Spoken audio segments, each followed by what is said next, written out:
Hello, we are Team 16166 from Romania. What's up? And today we're going to show you our take on this year's game, Power Play. Picture this, season begins. The robot is being built. And you don't have a game strategy.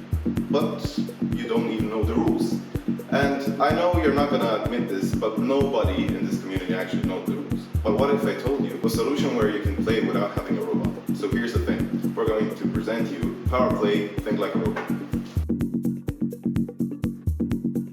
Think Like a Robot is an adaptation of Power Play's original game, where all the rules from the game manual will still be applied, even though instead of 4 robots there will be 4 humans. The main goal of this challenge is learning the rules in a much more funny way, and also improving the skill of creating game strategies without having to wait for the robot to actually exist.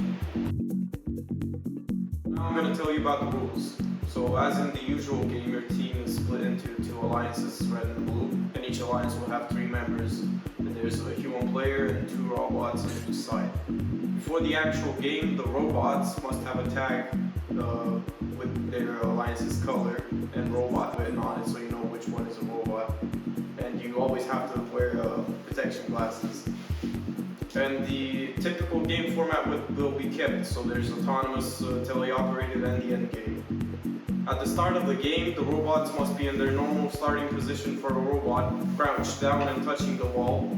And the signal works as in a normal game, but you're not allowed to see the actual signal, the randomization, before the start of autonomy. Once the robots are in place, they're not allowed to move before the autonomous starts.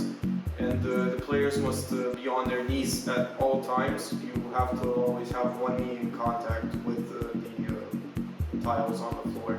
Each player must only use one hand to pick up and place cones. And each player is allowed to have one preload, but not the beacon. You cannot preload the beacon. While in autonomous, the robots and the human players are not allowed to talk to each other. And this is as in the usual game. And the human player is not allowed to cross the vertical barrier of the field. In the teleoperated period, the teammates are allowed to communicate with each other, and then the end game is the usual game. Penalties and all other details are in the game's rule set in the description. For any other questions, don't hesitate to ask us on Instagram or on our email. And have fun, let the game begin, and let's think like robots.